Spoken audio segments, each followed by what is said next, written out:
Praise the Lord बच्चों, आप सभी लोग कैसे हो बच्चों? मैं प्रभु में विश्वास करती हूँ कि आप सभी लोग ठीक हैं और प्रभु के प्रेम में और प्रभु की कृपा में आप प्रभु के अनुग्रह में आप अच्छे से बढ़ रहे हैं। तो बच्चों, आज हम प्राइमरी क्लास का पाठ नंबर 33 देखेंगे। पाठ की शुरुआत करने से पहले हम छोटा सा प्रार्थना करेंगे। आइए बच्चों, आप जहाँ कहीं हैं वहाँ पर घुटने लेकर आंखें बंद कर कर बैठिए। मैं प्रार्थना करती हूँ। प्यारे मसीहा, तेरे नाम को धन्यवाद देती हूँ प्रभु महान। प्रभु, एक एक सुनने वाले बच्चों को तेरे हाथों में सौंपती हूँ प्रभु महान। उनके आत्मिक कानों को तू खोल प्रभु महान। तेरी राज्य की बातें प्रभु उनके हृदय में प्रभु बीज बोने के लिए और फल देने के लिए तू सहायता कर, तू कृपा कर प्रभु महान। एक एक बच्चों को तेरे हाथों में सौंपती हूँ। न सुनने वाली शक्ति प्रभु तेरे नाम में नष्ट हो जाए प्रभु। मुझे भी तेरे हाथों में सौंपती हूँ। यीशु तेरे नाम से मांगती हूँ, आमीन। बच्चों, हमारे 33वें पाठ का नाम है एक दयालु राजा। लेसन नंबर 33, अ मर्सीफुल किंग। इस पाठ का पठन भाग है पहला शमूएल अध्याय 20 का 14 से 17 वचन, दूसरा शमूएल अध्याय 4 का 4 वचन और अध्याय 9। इस पाठ पर आधारित याद करने के लिए वचन इफिसियों अध्याय 4 का 32 वचन। एक दूसरे पर कृपालु और करुणामय हो, और जैसे परमेश्वर ने मसीह में तुम्हारे अपराध क्षमा किए, वैसे ही तुम भी एक दूसरे के अपराध क्षमा करो। Ephesians chapter 4 verse 32। Be kind and compassionate to one other, forgiving each other just as in Christ God forgave you. बच्चों, आपको याद है क्या हमने पिछले पार्ट में क्या देखा था? हाँ बच्चों, सही। हमने पिछले पार्ट में रूत के बारे में देखा था।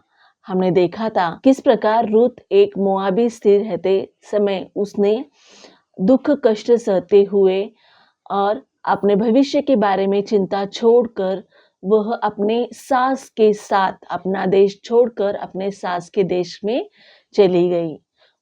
उसने अपने सास के परमेश्वर को अपना परमेश्वर माना, इसीलिए यहोवा परमेश्वर ने उस पर एक अपनी बड़ी आशीष उंडेली। वह यीशु मसीह की वंशावली में उसका नाम शामिल किया गया। और बच्चों, हमने देखा कि बोआज ने किस प्रकार रूत से प्रेम किया और रूत ने किस प्रकार अपने सास से प्रेम किया। उसी प्रकार हम भी एक दूसरे से प्रेम करना चाहिए। और जब हम एक दूसरे से प्रेम करते हैं और हमारे शत्रु से भी प्रेम करते हैं, तब यीशु मसीह हम पर खुश होते हैं, हमसे प्रसन्न होते हैं। तो यही सारी बातें बच्चों हमने हमारे पिछले पाठ में देखी। बच्चों, आज हम एक ऐसे राजा के बारे में देखने वाले हैं जिसने दूसरों के प्रति दया दिखाई। तो बच्चों, हमें भी उसी प्रकार दूसरों के प्रति दया दिखानी चाहिए जिस प्रकार इस राजा ने दूसरों के प्रति दया दिखाई। तो बच्चों, हम इस पाठ में आज एक मपीबोशेत नामक एक व्यक्ति के बारे में देखने वाले हैं। मपीबोशेत जो था वह इज़राइल के पहले राजा शाऊल का पोता था, शाऊल का ग्रैंडसन था। मपीबोशेत के पिता का नाम योनातन था, जो शाऊल राजा का पुत्र था। तो बच्चों, हम बाइबल में देख सकते हैं कि जब राजा शाऊल ने यहोवा परमेश्वर की आज्ञाओं को नहीं माना, तब वहाँ पर यहोवा परमेश्वर ने इज़राइल का अगला राजा बोलकर वहाँ पर दाऊद को चुना और उसका अभिषेक किया। तो इसी कारण बच्चों, वहाँ पर राजा शाऊल हमेशा दाऊद से जलते थे और वे उसे मार डालने के लिए हमेशा युक्तियां बनाया करते थे। वहीं पे दूसरी जगह शाऊल राजा का पुत्र योनातन और दाऊद, यह दोनों बहुत अच्छे मित्र थे, बहुत अच्छे दोस्त थे।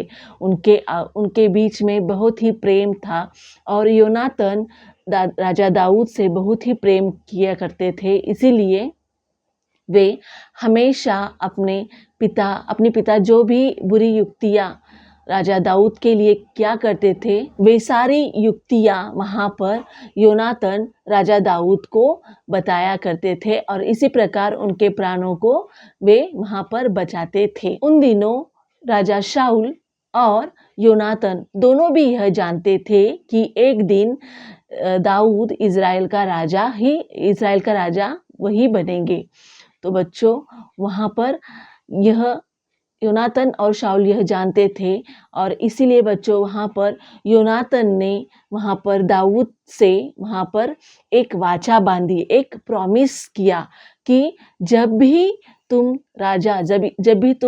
कभी तुम इज़राइल के राजा बनोगे, तब तेरी कृपा दृष्टि, तेरा अनुग्रह हमारे संतानों पर, हमारे घराने पर बना रहे।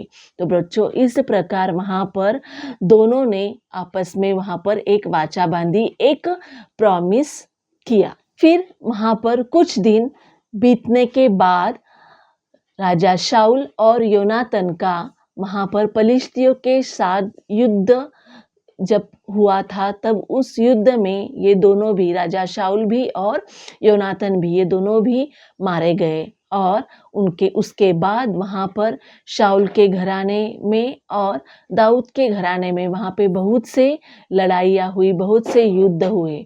यह सारी बातें बच्चों हम बाइबल में देख सकते हैं। यहोवा परमेश्वर राजा दाऊद के ओर से लड़ाई करते थे और वहाँ पर हर एक युद्ध में वहाँ पर राजा दाऊद को ही वहाँ पर जय मिलती थी और वे ही विजय होते थे।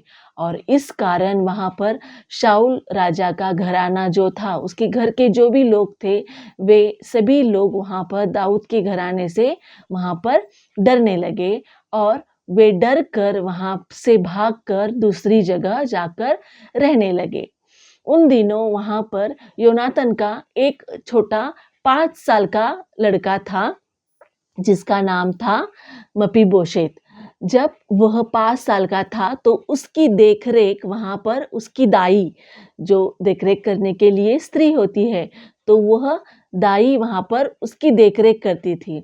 और सभी घराना वहाँ पर दाऊद राजा के घराने से डर कर भागते समय वहाँ पर उसकी दाई जब मपीबोशेत को लेकर वहाँ से भाग रही थी, तब वह उसे लेकर वहाँ पर गिर गई और इस कारण वहाँ पर मपीबोशेत के दोनों पाँव वहाँ पर चले गए और दोनों पाँव से वह अपाहिज हो गया और वह लंगड़ा हो गया। तो इसी प्रकार बच्चों, वह उसी हालत में वहाँ पर दाऊद के घराने से दूर जाकर वे वहाँ पर रहने लगे। कई साल बीतने के बाद दाऊद राजा ने अपने आसपास के नगरों में वहाँ पर विजय प्राप्त किया और एक बहुत ही सामर्थी राजा बन गया।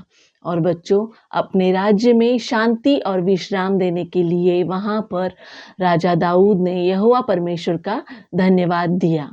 उसके बाद वहाँ पर राजा दाऊद योनातन के घराने में और शाऊल के घराने के ऊपर अपनी कृपा दृष्टि करने वाले थे, लेकिन उन्हें पता नहीं था कि वे कहाँ पे रह रहे हैं। इसलिए वहाँ पर राजा दाऊद ने शाऊल के कर्मचारियों में से एक सीबा नामक व्यक्ति को वहाँ पर अपने पास बुलाया और उन्हें वहाँ पर शाऊल के घराने के बारे में पूछताछ करने के लिए भेज दिया। सीबा ने मपीबोशेत के बारे में बताया कि वह लंगड़ा है और वह लोदबार में अमीएल के पुत्र माकीर के घर में वे वहाँ पर रह रहे हैं। तब वहाँ पर राजा दाऊद ने सीबा को मपीबोशेत को लाने के लिए कहा। जब मपीबोशेत वहाँ पर राजा दाऊद के सामने आए, भूमि पर गिरकर वहाँ पर राजा दाऊद को दंडवत करने लगे। राजा दाऊद वहाँ पर मपीबोशेत से कहने लगे, मत डर, तेरे पिता योनातन के कारण मैं तुझ पर निश्चय ही प्रीति दिखाऊंगा और तेरी सारी जमीन, तेरे दादा शाऊल की सारी जमीन मैं तुझे वापस कर दूंगा और तू हर रोज नित्य मेरे मेज में मेरे साथ भोजन किया करेगा। तो बच्चों, यह सब सुनकर वहाँ पर मपीबोशेत वहाँ पर राजा दाऊद से कहने लगे, तेरा दास क्या है कि तू मुझ ऐसे मरे हुए कुत्ते पर अपनी कृपा दृष्टि कर रहा है, अपना ध्यान तू मुझ पर दे रहा है। तब वहाँ पर राजा दाऊद ने सीबा से कहा कि मैंने शाऊल की सारी संपत्ति, सारी ज़मीन तेरे स्वामी के पोते मपीबोशेत को दे दी है। अब से तू और तेरे पुत्र और तेरे सेवक उस भूमि में वहाँ पर काम करोगे और उस भूमि पर वहाँ पर फसल उगाओगे और जो कुछ भी उसकी उपज होगी वह उपज लाकर तुम मपीबोशेत को देंगे और मपीबोशेत वहाँ पर हर रोज नित्य मेरे मेज में मेरे साथ वहाँ पर भोजन किया करेगा। तो बच्चों, यह सुनकर वहाँ पर सीबा ने राजा दाऊद से कहा कि मेरा राजा जो जो मुझसे आज्ञा दे रहा है, जो जो मुझसे कह रहा है, वह सभी मैं करूँगा और उसकी आज्ञा का पालन करूँगा। तो बच्चों, सीबा को 15 पुत्र और 20 सेवक थे और सीबा और उसके 15 पुत्र और 20 सेवक, ये सभी जन वहाँ पर शाऊल की जो भूमि थी, शाऊल की जो ज़मीन थी, उस ज़मीन पर वहाँ पर खेती करने लगे और उसकी जो कुछ भी उपज है, वह उपज वहाँ पर जो कुछ भी फसल है, वह फसल का जो वहाँ पर फसल जो है वह वहाँ पर मपीबोशेत को वहाँ पर वे देने लगे। मपीबोशेत को एक छोटा पुत्र मीका था, जिसका नाम मीका था, और मपीबोशेत हर रोज वहाँ पर दाऊद राजा के साथ उसके मेज में वहाँ पर भोजन किया करता था। इस प्रकार बच्चों, वहाँ पर सीबा और उसके पुत्र और उसके सेवक वहाँ पर मपीबोशेत के लिए काम करते थे और मपीबोशेत हमेशा वहाँ पर दाऊद राजा के साथ उसके मेज में वहाँ पर भोजन किया करते थे। तो इस प्रकार बच्चों, वहाँ पर दाऊद राजा ने मपीबोशेत पर अपनी कृपा दिखाई और हम देख सकते हैं बच्चों, जिस प्रकार उसने योनातन के साथ वायदा किया था, उसी प्रकार उस वायदे के अनुसार वहाँ पर दाऊद राजा ने वहाँ पर शाऊल के घराने पर वहाँ पर अपनी कृपा दृष्टि दिखाई। बच्चों, अब हम इस पाठ से सीखने वाली बातें देखेंगे। बच्चों, हमने देखा कि राजा दाऊद को हमेशा सताते थे और उन्हें मार डालने की योजनाएं बनाते थे। इतनी सतावट के बावजूद भी वहाँ पर राजा दाऊद ने उनकी संतानों पर, उनके परिवार पर वहाँ पर अपनी कृपा दृष्टि दिखाई। उन्होंने उनके परिवार के साथ अपने दयालु स्वभाव से वहाँ पर व्यवहार किया। तो बच्चों, जिस प्रकार यहाँ पर दाऊद राजा ने इतनी सतावट होने के बाद भी उनके परिवार के ऊपर दयालुपन दिखाया, तो उसी प्रकार बच्चों, हमें भी हमसे कोई अच्छा व्यवहार करने से या फिर नहीं करने से भी हमें एक दूसरे के प्रति दयालु होना चाहिए, एक दूसरे से प्रेम से रहना चाहिए और हमें दूसरों के साथ दयालु से व्यवहार करना चाहिए, दया दर्शानी चाहिए और दया दिखाकर उनके साथ उसी प्रकार व्यवहार करना चाहिए। अगर कोई हमारे साथ बुरा व्यवहार करता है तो हमें उनके साथ बुरा व्यवहार न करते हुए उनसे प्रेम से ही व्यवहार करना चाहिए। बच्चों, हम यीशु के बारे में भी देख सकते हैं। यीशु मसीह की सेवकाई के समय उनके पास कितने सारे लोग आए, कितने लंगड़े लोग आए, अंधे लोग आए, फिर मरे हुए लोग आए। तो बच्चों, वहाँ पर भूखे लोग आए। तो बच्चों, यीशु मसीह ने उन सभी पर दया की। उन्होंने लंगड़ों को चलाया, अंधों को आँख दी, मुर्दों को जिलाया, भूखों को खाना दिया और पापियों के पाप क्षमा किए। तो बच्चों, जिस प्रकार हमारा यीशु मसीह दूसरों पर दया करता है, तो हमें भी उसी प्रकार दूसरों के ऊपर दया करनी चाहिए। बच्चों, हम बाइबल में भी देख सकते हैं, यीशु मसीह ने दया के बारे में कहा। मत्ती अध्याय 5 के 7 वचन में कहा कि धन्य है वे जो दया करते हैं, क्योंकि उन पर भी दया की जाएगी। और बच्चों, हम लूका अध्याय 6 के 36 वचन में भी पढ़ते हैं, दयालु बनो ठीक वैसे ही जैसे तुम्हारा पिता दयालु है। तो बच्चों, हमें भी इसी प्रकार एक दूसरे के साथ दयालु बनना चाहिए। जिस प्रकार हमारा पिता है, जिस प्रकार यीशु मसीह है, उसी प्रकार हमें भी दयालु बनना चाहिए। बच्चों, हम देख सकते हैं कि यीशु मसीह पिता परमेश्वर ना केवल अपने बच्चों पर, बल्कि सभी इंसानों पर, सभी मानव जाति पर वे अपनी दया दर्शाते हैं। वे सभी के लिए धूप, बारिश, हवा, पानी, ये सभी कुछ देते हैं। तो बच्चों, हमें भी इसी प्रकार दयालु होना चाहिए। वहाँ परमेश्वर सबसे दयालुपन दिखाते हैं, सब पर दयालुपन दिखाते हैं और यहाँ तक प्रेम करते हैं कि उन्होंने अपना एकलौता एक पुत्र यीशु मसीह को हमारे लिए, सारे मानव जाति के लिए दे दिया, और जो कोई उन पर विश्वास करेगा वह उसका कभी नाश नहीं होगा, बल्कि उसे अनंत जीवन मिलेगा। तो बच्चों, इसी प्रकार दया हमें भी करनी चाहिए। हमें सतावट होने पर भी हमें दूसरों के साथ अच्छा ही व्यवहार करना चाहिए। और एक बात यहाँ पर देख सकते हैं कि जिस प्रकार राजा दाऊद ने योनातन से वायदा किया, उसी प्रकार बच्चों हमारे यहोवा परमेश्वर यीशु ने भी हमसे वायदा किया है कि वह हमें लेने ज़रूर आएगा। तो बच्चों, उसके वायदे के लिए हमें तैयार होना चाहिए और उसकी स्वभाव में हमें बढ़ते जाना चाहिए। तो यही सारी बातें बच्चों हम इस पाठ से सीख सकते हैं। मैं ये विश्वास करती हूँ कि आपको ये बातें अच्छे से समझ में आ गई होगी। तो आइए बच्चों, इस पाठ को हम छोटा सा प्रार्थना करके समाप्त करते हैं। प्यारे मसीहा, तेरे नाम को धन्यवाद देती हूँ प्रभु महान। प्रभु, इस पाठ के जरिए तूने मुझसे और एक एक बच्चों से बातें की, तेरा धन्यवाद देती हूँ प्रभु महान।